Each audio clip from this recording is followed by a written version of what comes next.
चल मैं दोबारा से इसको रिकॉर्ड कर रही हूँ। आज हमने 4 प्रोजेक्ट डायमेंशंस पर डिस्कस करनी है। पीपल ओरिएंटेड मिस्टेक्स क्या हैं, प्रोसेस ओरिएंटेड, प्रोडक्ट ओरिएंटेड और टेक्नोलॉजी ओरिएंटेड।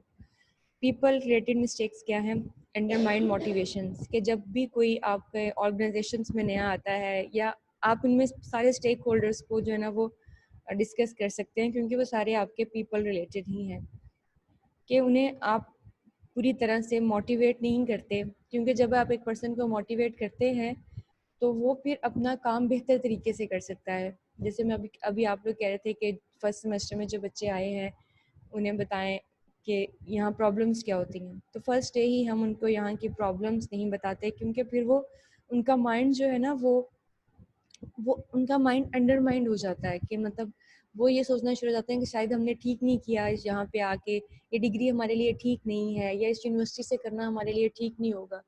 वो जैसे जैसे फिर स्टार्ट में आए हैं तो उनको मोटिवेट करना चाहिए ताकि वो बेहतर तरीके से परफॉर्म कर सकें, और आहिस्ता आहिस्ता अगर हर्डल्स आती भी हैं तो वो फिर एडजस्ट इस तरह से हो जाते हैं कि वो फिर उन हर्डल्स को फेस करना शुरू हो जाते हैं। ठीक है, जब भी कोई नया पर्सन आपके पास आए तो आप उसको अंडरमाइन नहीं करें। ठीक है, हमारी ये मिस्टेक है कि हम कोई नया पर्सन आता है तो हम सबसे पहले उससे प्रॉब्लम्स डिस्कस करना शुरू हो जाते हैं कि यार तुम कहाँ फंस गए हो, ये तो ऐसे है यहाँ, हालांकि हम खुद उस जगह पे रह रहे होते हैं, हमने खुद वहाँ से पढ़ा होता है, हम खुद वहाँ पे जॉब कर रहे होते हैं, लेकिन हम जब नया आता है तो उसको हम कहने लगते हैं नहीं नहीं आपने तो ठीक ही नहीं किया यहाँ पे आके।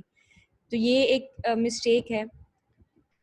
वीक पर्सनल, ठीक है, ये भी है कि जब आप खुद अपने आप को कमज़ोर साबित करेंगे तो फिर जो है वो जाहिर सी बात है दूसरे लोग भी जो है ना वो आपको स्ट्रॉन्ग फील नहीं करवाएंगे। ठीक है, आप खुद स्ट्रॉन्ग फील हों तो फिर दूसरे लोग भी आपको स्ट्रॉन्ग फील करवाएंगे।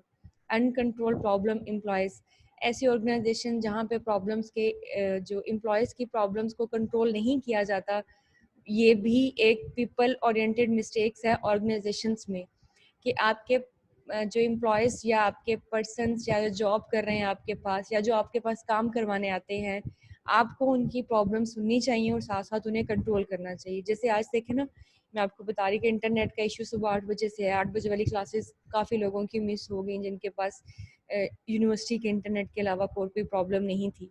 तो जी, इसी तरह से adding people late to a project, जब भी हमारे पास कोई प्रोजेक्ट चल रहा हो और हम उसके एंड फेजेस में आके लोगों को ऐड करते हैं तो वो भी हमारे लिए मसला होता है। उसका एंड रिजल्ट भी जो है ना वो प्रोजेक्ट अनसक्सेसफुल आएगा। जैसे अब आपके प्रोजेक्ट ग्रुप बने हैं ना, शुरू में ही बन गए हैं, लेकिन एंड पे जाके अगर आपको अपने ग्रुप्स के साथ कोई प्रॉब्लम होती है ग्रुप मेंबर के साथ, और आप एक ग्रुप मेंबर को भगा देते हैं, वो बेचारा जाके किसी दूसरे के साथ मिलता है, ना उसे प्रोजेक्ट की शुरू की हावनाओं का पता होगा कि पहले क्या क्या काम हुआ है, तो वो उस तरह से परफॉर्म नहीं कर पाएगा एंड पे, क्योंकि वाइवा तो सबका इंडिविजुअल होता है, तो उस तरह से परफॉर्मिंग नहीं कर पाएगा। तो adding people late to a project ये भी ठीक नहीं है। आप पहले से डिसाइड करें कि एक प्रोजेक्ट के ऊपर कौन कौन से पर्सन्स काम करेंगे और बाद में फिर उनमें चेंजेस मत करें। ठीक है, क्योंकि ये भी एक वजह है हमारे पास प्रोजेक्ट्स की या अनसक्सेसफुल होने की। नॉइजी एंड क्राउडेड ऑफिसेस, ठीक है, वो भी काम करने की जगह ठीक नहीं होती जहाँ पे नॉइजी हो, मतलब आपके पास जो है ना वो रश वाली एरिया पे कोई बना हो जहाँ ट्रैफिक बहुत ज़्यादा हो, वहाँ बार बार आपको पता है नॉइज। क्राउडेड ऑफिसेस इस तरह से बनाने चाहिए कि 2 मैक्सिमम एम्प्लॉयज़ होने चाहिए वहाँ पे, या सिंगल या 2। ठीक है, 2 से ज़्यादा, क्योंकि जितने ज़्यादा एम्प्लॉयज़ होंगे उसके पास आने वालों का उतना ज़्यादा रश होगा। और ख़ास तौर पे आपको पता है कि जब आप सॉफ्टवेयर प्रोजेक्ट्स की बात कर रहे होते हैं और आप डेवलपर होते हैं, तो आपको लॉजिक्स लगाने के लिए, वो अपना प्रोग्रामिंग करने के लिए एक पीसफुल इन्वायरमेंट चाहिए होता है। ठीक है, जहाँ बार बार डिस्टर्बेंस होगी वहाँ पे आप काम नहीं कर सकते बैठ के। इसी तरह से कस्टमर डेवलपर फ्रिक्शन कहते हैं कि आप जब कस्टमर के साथ आपका बिहेवियर जो है ना वो सही ना हो। ठीक है, कस्टमर के साथ कस्टमर डेवलपर फ्रिक्शन जो होती है वो यही है कि कस्टमर फिर दोबारा आपके पास नहीं आता। ठीक है, जब आप कस्टमर आपसे कोई चीज़ खरीदता है और कस्टमर देखता है कि आपका बिहेवियर कस्टमर के साथ ठीक नहीं है, आपकी डीलिंग कस्टमर के साथ ठीक नहीं है, तो वो कस्टमर भी नेक्स्ट टाइम जो है ना वो आपके पास नहीं आएगा।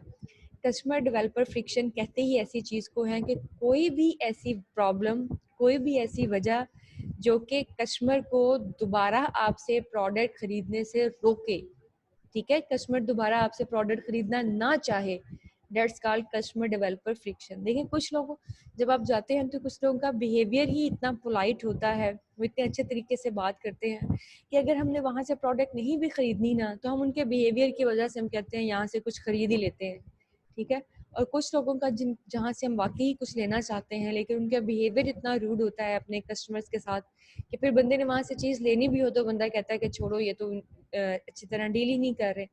तो आपकी कस्टमर डेवलपर फ्रिक्शन अगर बेहतर होगी तो तब भी आप जो है ना बेहतर तरीके से जो है वो चला सकते हैं अपनी ऑर्गेनाइजेशन को। ये वो सारी चीज़ें हैं जो एक किस्म की ठीक नहीं होती ऑफिसेस में, ठीक है, इन्हें कहते हैं क्लासिकल मिस्टेक्स। तो इन पे फोकस करना चाहिए हमें। अनरियलिस्टिक एक्सपेक्टेशंस होती हैं कि ऐसी एक्सपेक्टेशंस लगा लेना जो कि पूरी ही ना हो सके।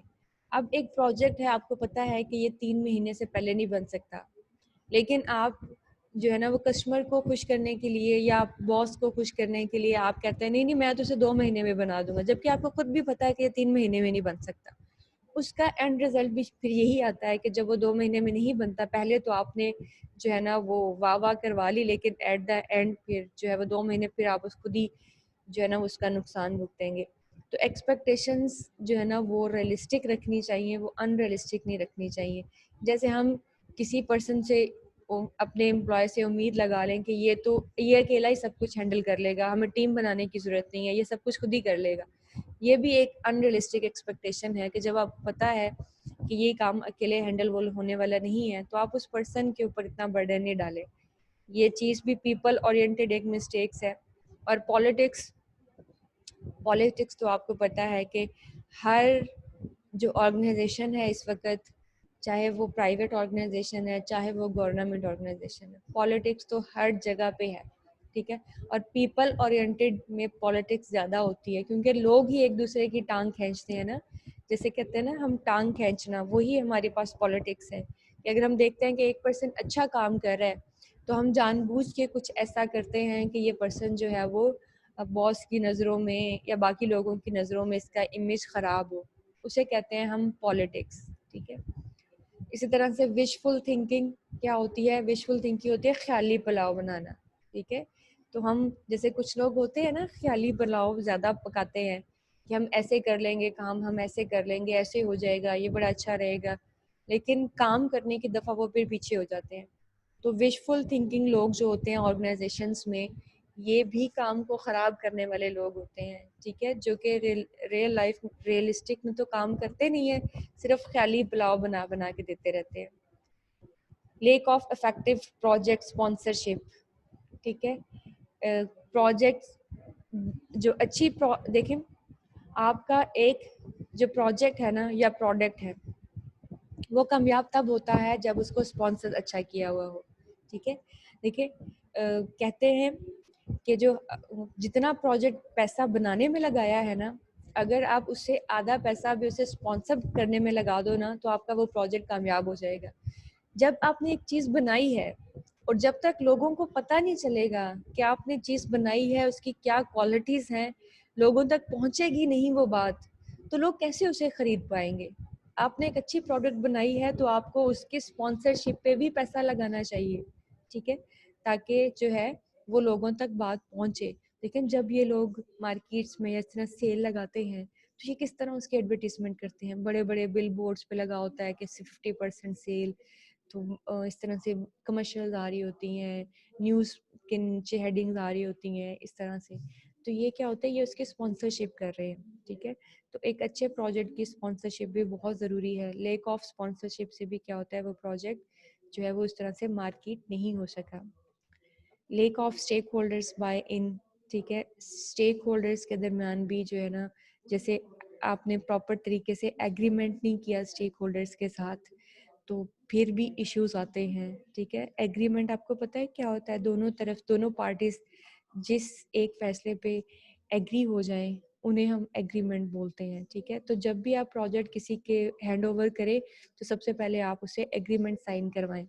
ये बहुत इंपॉर्टेंट होते हैं क्योंकि हम ज़ुबानी कलामी तो बात कर लेते हैं कि ऐसे हो जाएगा, ऐसे हो जाएगा, लेकिन ये सारी चीज़ें जो हैं वो एक रिटन पेपर्स के ऊपर साइन होनी चाहिए, ताकि कल को किसी भी इशू की वजह से जो है ना वो आप जो है वो फिर उसे हैंडल कर पाएँ।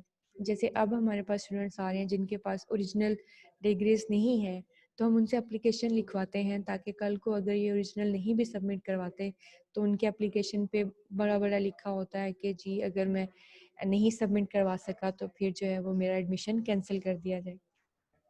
तो बचने के लिए अपने एंड पे आप जो है ना वो जब भी स्टेक होल्डर्स के साथ डील करें, चीज़ें कोई ख़रीदता है आपसे या आप उनसे, क्योंकि स्टेक होल्डर्स वो पर्सन हो सकते हैं जो आपसे प्रोजेक्ट बनवा रहे हैं, स्टेक होल्डर्स वो भी हो सकते हैं जिनसे आप बना रहे हैं।